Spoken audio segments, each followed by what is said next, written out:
Film बनाई थी called दीदारे यार।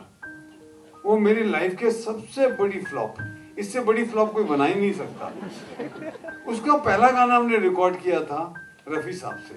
उस जमाने में रफी साहब 4000 रुपए लेते थे एक गाने का, और फिल्में उस जमाने में एक साथ नहीं बनती थी, 3-4 साल बड़ी फिल्मों को लगता था।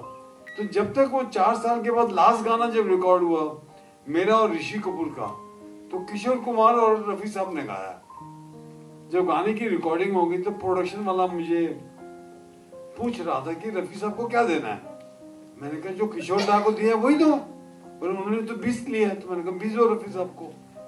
बात खत्म हो गई। मैं घर गया, वो भी बांद्रा में रहते थे रफी साहब, मैं भी पाली हिल पे रहता था।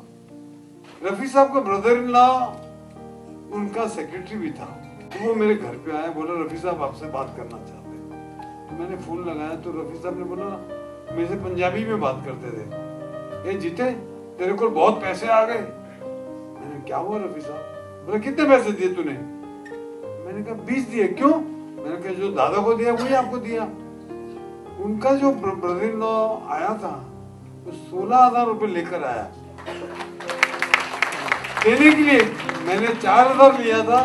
ये गाना, ये कलाकार होते हैं, ये सज्जनता होती है, ये बोलने से नहीं होता। या आपके अंदर है या अंदर नहीं है, बट ऐसे लोग बहुत कम मिलेंगे रफी साहब जैसे। He was such a humble man। Rafi साहब अच्छा गाते हैं, दुनिया जानती है। वो उनकी आवाज इतनी अच्छी थी इसलिए इतने गाने गाए, पर उनकी आवाज को सस्टेन करने के लिए, आज भी हमें याद करने के लिए उनकी जो नम्रता है, उनका आप सोचें, कभी गौर से सुनेंगे उनकी आवाज को तो आपको समझ में आएगा कि आदमी कितना हम्बल होगा, कितना मतलब डाउन टू अर्थ। ऐसे लोग बहुत कम हैं। वो सज्जन लोगों की टोली अलग होती है, ये उनमें से थे। होगे जहाँ तुम वहाँ होंगे हम।